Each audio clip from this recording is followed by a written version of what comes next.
And then you've got Tippett Studio coming on board to do some stop motion My God. robots. Yeah. Or It's not the sure bullet what those head. Yeah, characters they have two names. I saw it on the statues. It's Bullet Head and Argus. It's the name of the two Oh, yeah. the two guards Yeah. that are around.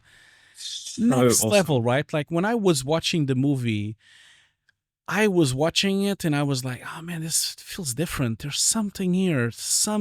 And at some point, because I didn't know it was stop motion, at some moment I was watching the movie and this really reminds me of RoboCop. I don't know why. Yeah. There's something about it that reminds me of RoboCop, this movement and these monsters and these guards. And it really proves that it really works. Even stop motion actually works in the middle of CG, and obviously there's cleanup and paint over and digital takeovers and of course simulations, explosions, and all sorts of other things that are on top. They still had to 3D model. They still had to like do the integrations, the reflections.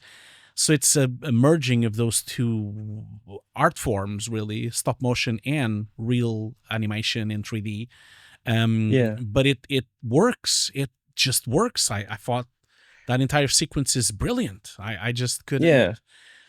But it works because it's character, right? And so what we remember with Ed 207 in RoboCop is that we just love that character. Exactly. We also love the awkward movement of it. And this is that point I'm probably not making that well, which is we're okay with it looking stop motion-y, whatever that is in different people's minds, because it suits these robot characters too, right? Yeah. So, I just think it's really lovely to respect that legacy and to have these Tippett involved at all. Now, Tippett's been involved in some of the Star Wars TV series, right? So there's a love there that still exists, but I love that with those characters that you saw them as guards. Yeah, they were static in front of the door for a while, and I was like, oh, I can't wait until these come to life. Right, yeah. And then they do right, in that sequence.